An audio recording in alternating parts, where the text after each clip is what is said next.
The invite and honor bestowed upon a Nazi-aligned veteran last Friday has dominated Parliament this week, with opposition parties demanding an apology from the Prime Minister. Today, Justin Trudeau followed through, but his apology was on behalf of Parliament and parliamentarians, not on behalf of himself. Karina Gould is the government House Leader, and she joins me now. Minister, welcome back to the show. Thanks for having me. I'm confused about something in the language in the Prime Minister's apology. I wonder if you can help me with it. Why is this an apology on behalf of Parliament and parliamentarians and not on behalf of the Government of Canada? Well, you know, this was something that all parliamentarians did. Of course, it was unbeknownst to us at the time because the Speaker led us to believe that we were acknowledging a war hero and not someone who fought with the Waffen-SS and the Nazis.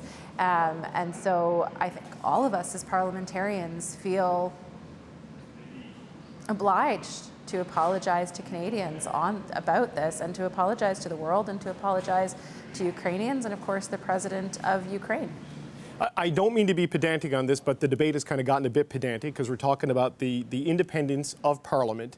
So if the Prime Minister and your government is not responsible for the incident because Parliament is supreme and the Speaker is independent, how can you then apologize on behalf of Parliament when a lot of those parliamentarians don't think they have anything to be sorry for?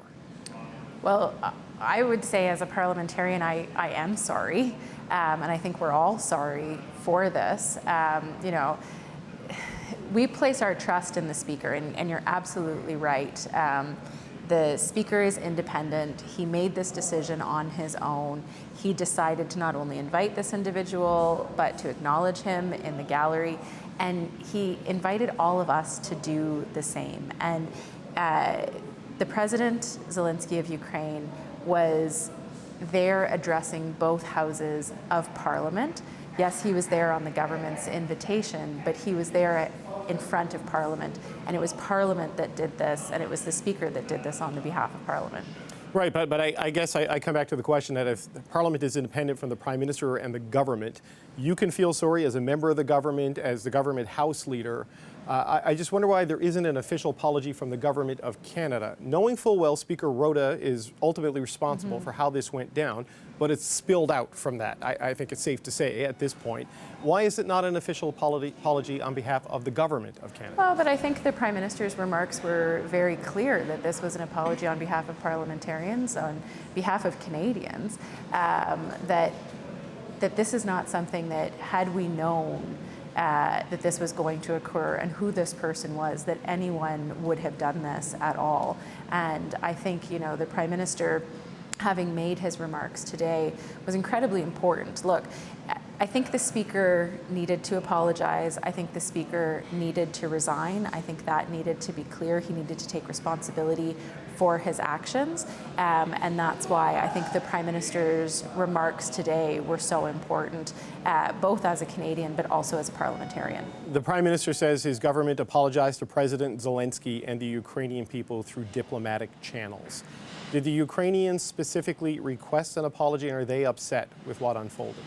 My understanding is that those communications have happened. I think that happened, you know, because the Prime Minister, you know, did invite the President here.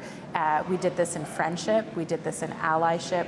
We did this as a show of solidarity to both President Zelensky, but also to the Ukrainian people. And of course, you know, whether it's the Prime Minister, whether it's me as government House Leader, or indeed any parliamentarian, and I think, you know, most Canadians feel deeply embarrassed by what transpired on Friday and want to express that to the President of the Ukraine, as well as the Ukrainian people. The Conservatives are suggesting that Yaroslav Hunka's connections to this Nazi-aligned Ukrainian division should have been discovered during the vetting process. Can you offer us any specific insight into precisely what level of vetting was done and whether or not that vetting would have included a look at his military record? Sure. So anyone who would come onto the parliamentary precinct, particularly that day, would have to, their names would be submitted to the Parliamentary Protective Service, who would look in to see if they are a security threat. So they'll look in to see if they have a criminal record, if there is instance of violence or threats that they have uttered, and they'll do that work. But that's the purview of the Parliamentary Protective Service, which reports to the Speaker of the House. The Speaker of the House, as you mentioned, is independent. He has a speaker's gallery. He's allowed to invite guests, just as Conservative members of Parliament or any member of Parliament was allowed to invite guests. They would have gone through that same security screening, which ensures the physical security of everyone on the Hill. The decision of the Speaker not to further look into this individual's background and to make his independent decision not only to invite him to attend the address of the president, but for us to acknowledge him, for us to put a tribute to him, was entirely the Speaker's responsibility. So does there need to be some level of reform out of this? I appreciate parliamentary supremacy and parliamentary privilege and the independence of the Speaker. But in terms of how guests are invited to sit in the gallery and how they are vetted for big special occasions like this, like an address from President Zelensky, who is facing security threats wherever he goes, do things need to change when guests like this are invited in future? Well, look, I mean, I said this in the House Monday and Tuesday, but I think what hurts here a lot is the trust that parliamentarians place in the Speaker, that he would have done that work, that he would have done that due diligence, but he didn't. And he led us to believe that this was someone who he wasn't. And the Prime Minister said this today in question period, I don't think we want a place where the government is dictating what Parliament does or doesn't do. That's not how our institutions work. That's not how Westminster parliaments work. And the independence of Parliament and parliamentary privileges is very, very important.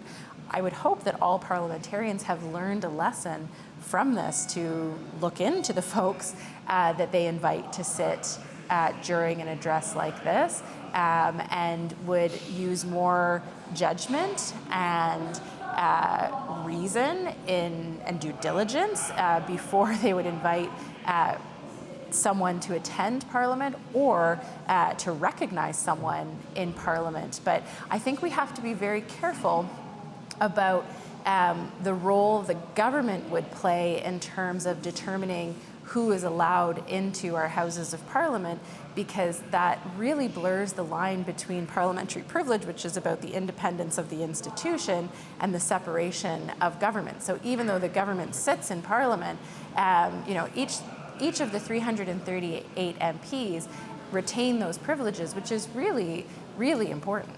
I appreciate that, and I appreciate you say that Anthony Rota broke the trust with MPs in Parliament with this move, and that's why he can't stay as Speaker.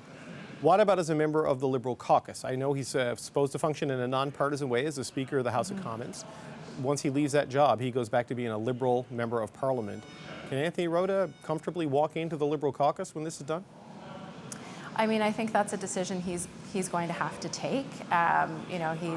He's certainly hurt a lot of his colleagues, both within the Liberal caucus and outside of it. I imagine that he's going through some deep personal reflection. I know he feels incredible remorse based on the conversations that I've had with him over the past few days as to what transpired.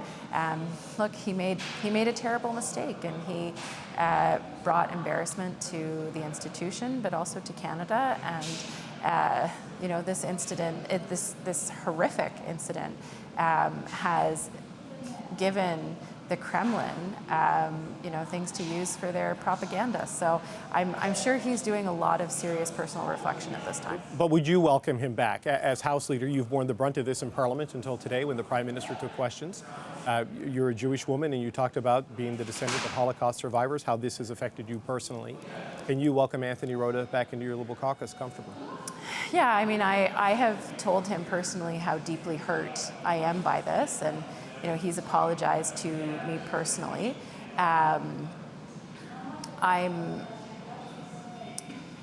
I appreciate that he took the honorable decision to resign. I think he still has some bridge building to do.